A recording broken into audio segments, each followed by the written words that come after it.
Olá, dando sequência ao estudo panorâmico do Novo Testamento, nada cansativo e bem explicadinho, chegamos à primeira carta de João, o apóstolo. O apóstolo João foi o último dos apóstolos. Ele estava bem velhinho, ele tinha praticamente quase 100 anos de idade já.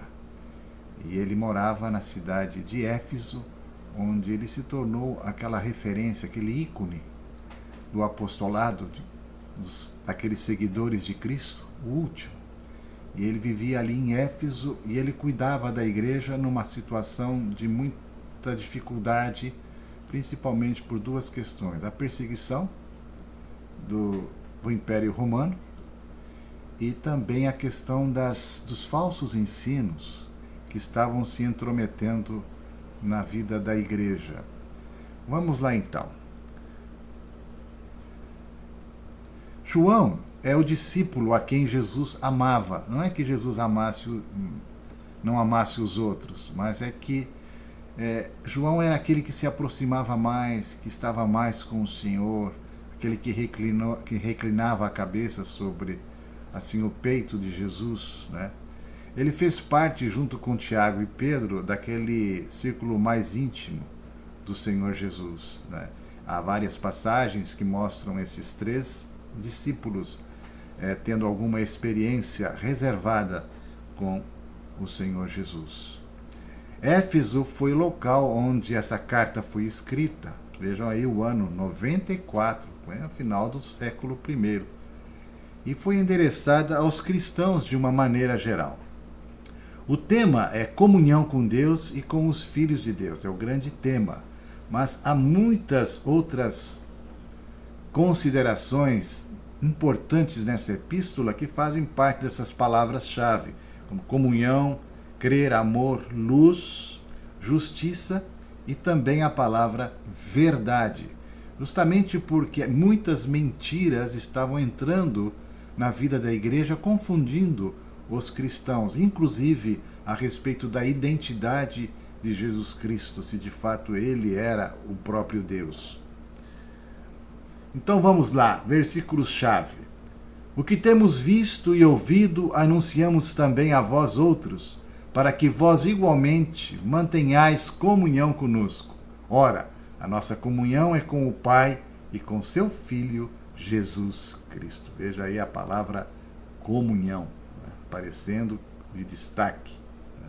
Capítulo 1, versículo 3. Deus é luz, e não há nele treva nenhuma. Capítulo 1, versículo 5. Deus é luz, uma das grandes definições de Deus. Há três grandes definições de Deus na Bíblia. Deus é Espírito, revelada lá em João 4, com a mulher samaritana, quando Jesus está dialogando com ela. Então Jesus fala: Deus é Espírito. E importa que os seus adoradores o adorem em espírito e em verdade. A segunda grande declaração é esta: Deus é luz. E não há treva nele, nenhuma. Não há nele treva nenhuma. Luz está muito relacionado com verdade, onde não há mentira. A luz tem essa conotação primeira aqui. Se sabeis que ele é justo, reconhecei também que todo aquele que pratica a justiça é nascido dele. Capítulo 2, versículo 29.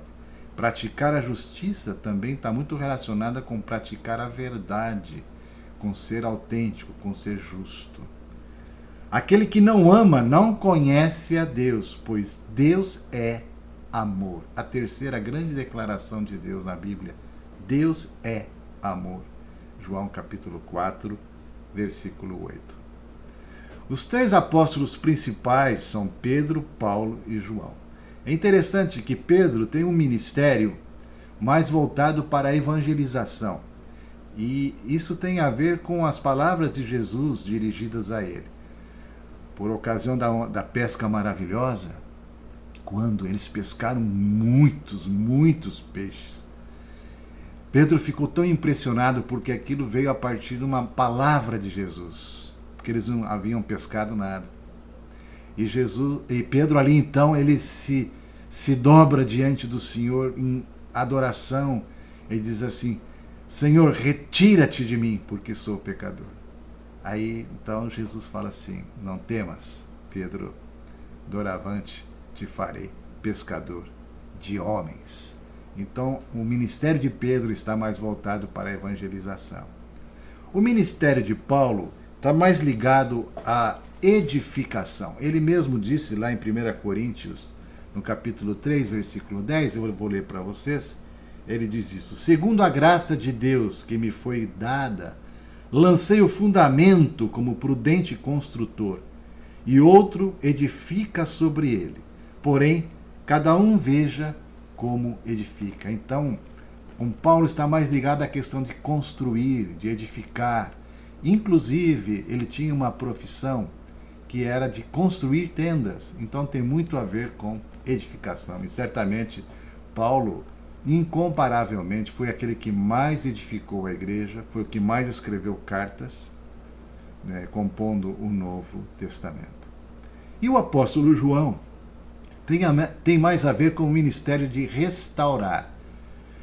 Inclusive, quando ele foi chamado juntamente com o seu irmão Tiago, eles eram filhos de Zebedeu, um empresário da pesca, e quando Jesus se aproxima para chamar a João para segui-lo, naquele momento, João, juntamente com o seu irmão, estavam consertando as redes. Você pode conferir isso em Mateus 4, no versículo 26, conforme está indicado aí.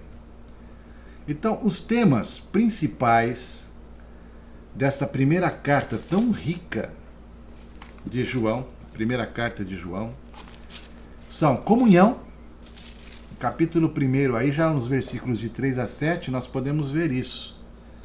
Eu cito para vocês aqui, a partir do versículo 3, o que temos visto e ouvido e anunciamos também a vós outros, para que vós igualmente mantenhais comunhão conosco. Ora, a nossa comunhão é com o Pai e com seu Filho, Jesus Cristo. Um outro tema é sobre o amor. Como ele desenvolve o amor entre os irmãos, como ele desenvolve o amor de Deus aqui, em várias passagens. Por exemplo, em 1 João 3, versículo 1, é tão rico esse versículo, ele diz: vede que grande amor nos tem concedido o Pai, a ponto de sermos chamados filhos de Deus. De fato, somos filhos de Deus. Por essa razão o mundo não nos conhece, porquanto não conheceu a Ele mesmo. Olha o versículo 2, amados, agora somos filhos de Deus. Essa a linguagem do amor, não é? Ele usa muito essa linguagem amorosa. Deus é amor, filhinhos, amai-vos uns aos outros. Todo esse encorajamento baseado no amor. E também ele trata muito da questão das heresias, principalmente cristológicas, ou seja, inverdades a respeito da pessoa de Jesus. No capítulo 2, a partir do verso 18, mas vamos um pouquinho mais à frente para encurtar, no versículo 21, ele diz assim: não vos escrevi porque não saibais a verdade. Olha a palavra verdade aqui. Antes, porque a sabeis, e porque mentira alguma jamais procede da verdade. Quem é o mentiroso senão aquele que nega que Jesus é o Cristo? Isso estava acontecendo. Este é o anticristo e que nega o Pai e o Filho. Todo aquele que nega o Filho, esse não tem o Pai. E aquele que confessa o Filho tem igualmente o Pai. Era inconcebível na época, inclusive havia uma grande heresia que estava em moda, que era o gnosticismo, e muitos cristãos, de alguma forma, foram acolhendo doutrinas gnósticas dentro da doutrina cristã. E o gnosticismo, ele considera a matéria como sendo algo mal. A matéria é má. ela é contrária à espiritualidade. Então, era inconcebível que Deus assumisse a natureza humana, ou seja, que ele tivesse matéria, que ele tivesse um corpo. O capítulo 4 aqui de 1 João, por exemplo, o versículo 3, diz assim: e todo espírito que não confessa a Jesus não procede de Deus. Pelo contrário, este é o espírito do anticristo, a respeito do qual tendes ouvido que vem e presentemente já está no mundo. Ao versículo 2 anterior: nisto reconheceis o Espírito de Deus. Todo espírito que confessa que Jesus Cristo veio em carne é de Deus. Então, portanto, há muito encargo de João em estabelecer, em deixar muito claro que Jesus Cristo é verdadeiramente Deus, que Jesus Cristo se tornou homem, veio em carne, 100% homem e que também era 100% Deus. Para João não há meio termo, ele é direto, ele trava muito essas situações antagônicas, opostas, luz versus trevas, vida versus morte, verdade versus mentira, amor versus ódio, filhos de Deus versus filhos do diabo, Cristo versus anticristo. E aí há muitos textos que você pode depois confrontar.